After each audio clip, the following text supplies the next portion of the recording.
নির্বাচনে নিরঙ্কুশ সংখ্যাগরিষ্ঠতা নিয়ে বিজয়ের পর জামায়াত আমিরের বাসায় গেলেন তারেক রহমান। সাক্ষাৎ করেন নাহিদ ইসলামের সঙ্গেও ফুলেল শুভেচ্ছা বিনিময়।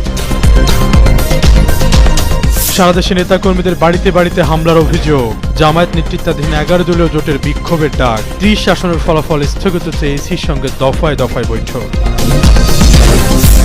নির্বাচনের পর গণমাধ্যমের মুখোমুখি সজীব ওয়াজেদ জয়। ভোটের মাঠে আওয়ামী লীগের অংশগ্রহণ না থাকা নিয়ে আক্ষেপ দিলেন শেখ হাসিনার দেশে ফেরার বার্তা।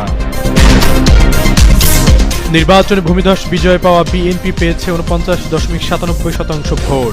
জামায়াতে ইসলামী 31.76, এনসিপির ঝুলিতে 3.05% ভোট। বদলে যেতে পারে ভারত বাংলাদেশ কূটনৈতিক সম্পর্ক। নির্বাচিত সরকারের সঙ্গে কাজ করতে মরিয়া দিল্লি। ঢাকায় নিয়োগ পাচ্ছে নতুন রাষ্ট্রদূত। এবার ছায়া মন্ত্রিসভা গঠনের পথে জামায়াত এনসিপি। নজরদারি করা হবে বিএনপি সরকারের কার্যক্রম। ফেসবুকে আসিফ শিশির মনিরের পোস্ট।